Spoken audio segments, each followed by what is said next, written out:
चलिए बात करते हैं आईपीओ की।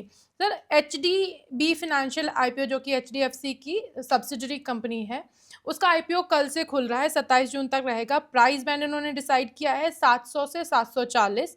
इसका कल जीएमपी जो था वो 6.35% का था और आज 10% हो चुका है।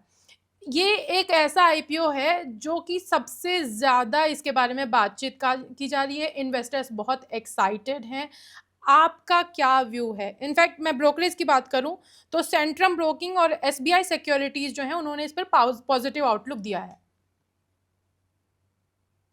प्रगति जी, इस शेयर को देखने के कई नजरिए हैं।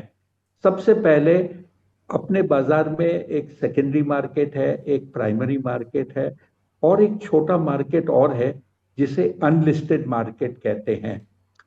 इस बैंक में जो शेयर धारक हैं जिनको ईसॉप्स के तहत शेयर मिले और लगभग 5.5% की हिस्सेदारी रखते हैं, ये शेयर अलग अलग समय पे ईसॉप के तहत अलॉट किए गए थे और लोगों को आप समझिए 20 साल की अवधि में ये इश्यू हुए थे। 5.5% की उसकी कुल मात्रा है। इसका भाव बाजार में 10-12 दिन पहले 1200 रुपए पे चल रहा था। जब इश्यू प्राइस 700 से 740 अनाउंस हुई तो ये एक बड़ा झटका था अनलिस्टेड मार्केट के लिए, क्योंकि लोगों ने 1200 में इसकी शेयर की ट्रेडिंग की थी। उसके बाद में इसका ग्रे मार्केट खुला करीब 90-100 रुपए के आसपास। तो 740 प्लस 100 840, फिर प्रीमियम घटकर 30-35 रुपया हो गया और अब करीब 70-75 के आसपास चल रहा है। अब आ जाते हैं बैंक के परफॉर्मेंस की बात अगर करें तो बैंक में थोड़ा सा स्ट्रेस देखा गया है। इसके जो जीएनपीए या जो एनपीए बोलते हैं, ग्रॉस नॉन परफॉर्मिंग एसेट और net non performing asset, different from GMP grey market premium, क्योंकि थोड़े से सिमिलैरिटी साउंड करते हैं, तो इसमें थोड़ा सा डिटीरियोरेशन हुआ है। कंपनी जो नेट इंटरेस्ट इनकम कमाती है उसमें थोड़ी कटौती देखी गई है, गिरावट देखी गई है। कुछ हद तक ये इसलिए भी है क्योंकि रेट्स कट आए थे आरबीआई के तरफ से, उसके कारण उसकी यील्ड भी कम होती है। तो ये सब चीज देखते हुए थोड़ा सा स्ट्रेस है, लेकिन कंपनी जो अपने धंधे में काम कर रही है उसमें कोई शिकायत नहीं है। रिस्क फैक्टर की ओर देखें तो एक बड़ा रिस्क फैक्टर सामने उभर कर आता है जिसे सभी निवेशक को गौर करना चाहिए और गौर से नोट करना चाहिए।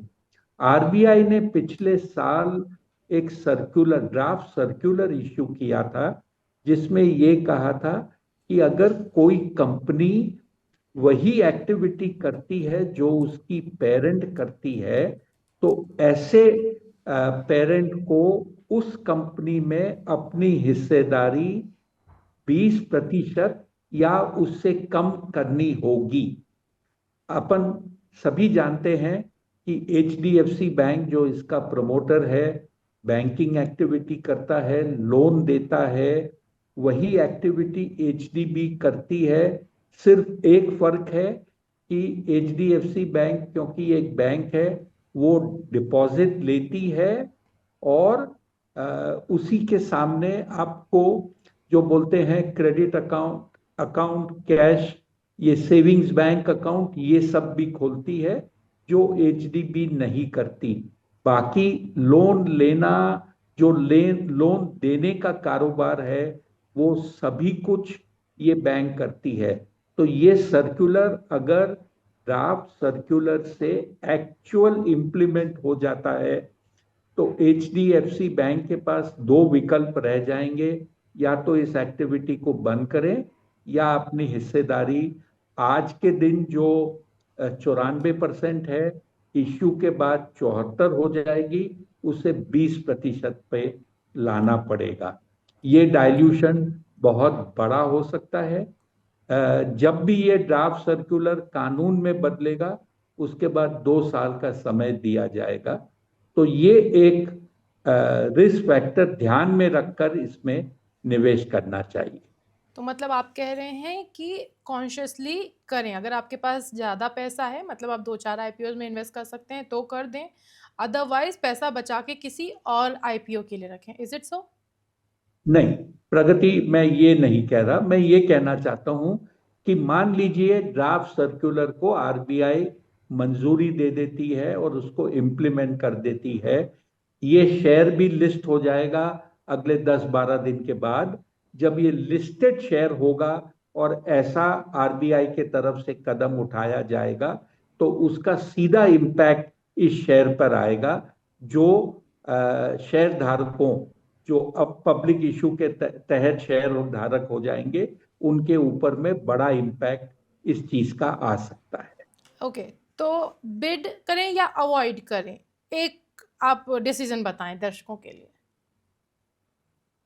देखिए, अगर आप शॉर्ट टर्म के लिए इसमें निवेश करना चाहते हैं तो ये रिस्क फैक्टर अप्लाई नहीं करेगा, क्योंकि 2 साल की अवधि दी जाएगी।